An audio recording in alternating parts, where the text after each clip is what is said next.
Hello viewers, আসসালামু আলাইকুম। যারা অল্প তেলে বা অয়েল ফ্রি খাবার খেতে পছন্দ করেন তাদের জন্য আজকের এই রেসিপি। খুব সহজভাবে আর মাত্র 2টি উপকরণ দিয়ে এই কাটলেটগুলো তৈরি করেছি। তো চলে যাচ্ছি এই সিম্পল রেসিপিটা তৈরি করতে। ব্রেড কাটলেট তৈরি করার জন্য এখানে 4 পিস ব্রেড নিয়েছি। এই ব্রেডগুলো একটু ড্রাই হয়ে শক্ত হয়ে গিয়েছে। এই ব্রেডগুলো এমনি খেতে আর ভালো লাগবে না, এজন্য এটা দিয়ে অন্য কিছু তৈরি করে নিচ্ছি। এই ব্রেডগুলোকে পানির ভেতরে চুবিয়ে নিচ্ছি, তারপর পানি থেকে উঠিয়ে পানিটাকে ভালো করে চিপে নিচ্ছি।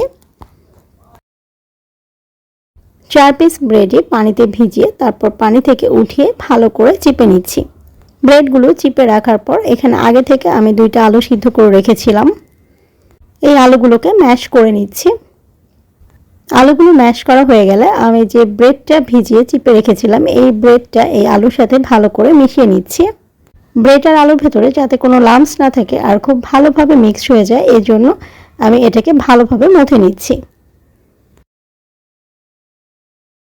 মিক্স করে নেওয়া আলু আর ব্রেডের ভেতরে দিয়ে দিচ্ছি 1/4 টিস্পুন লবণ, 1/4 টিস্পুন গরম মশলা গুঁড়া, 1/4 টিস্পুন চাট মশলা।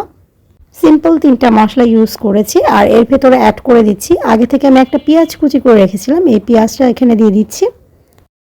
এরপর এর ভেতরে অ্যাড করে দিচ্ছি 2টা কাঁচামরিচ কুচি। আর একটু ঝাল ঝাল খেতে চাইলে এখানে আরেকটু কাঁচামরিচটা বাড়িয়ে দিতে পারেন। আর একটু স্মেলের জন্য দিয়ে দিচ্ছি ধনেপাতা কুচি। আর সবশেষে এখানে অ্যাড করে দিচ্ছি 1/2 টিস্পুন সরিষার তেল। এখন সব কিছু একসাথে মিক্সড করে নিচ্ছি।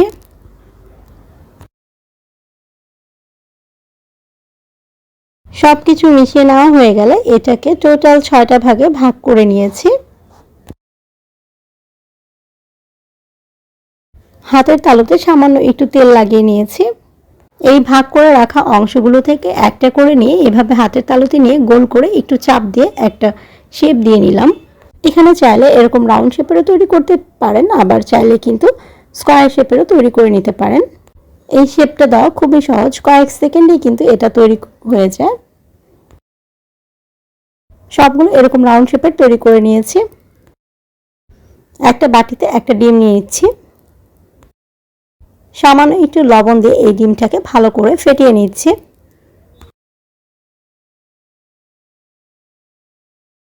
ডিমের ভেতরে একটা করে কাটলেট নিচ্ছি আর এপিট ওপিট ভালো করে ডিমটাকে লাগিয়ে নিচ্ছি।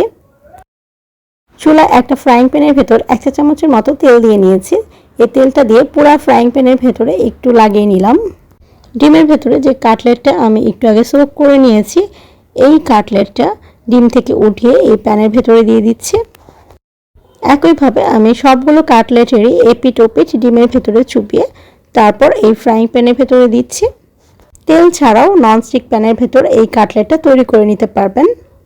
আমি এখানে সামান্য পরিমাণে তেল ইউজ করেছি। একটা পাশ হয়ে গেলে তারপর এই কাটলেটগুলোকে উল্টে দিচ্ছি, অপর পাশটাও এরকম কালার করে নেওয়ার জন্য।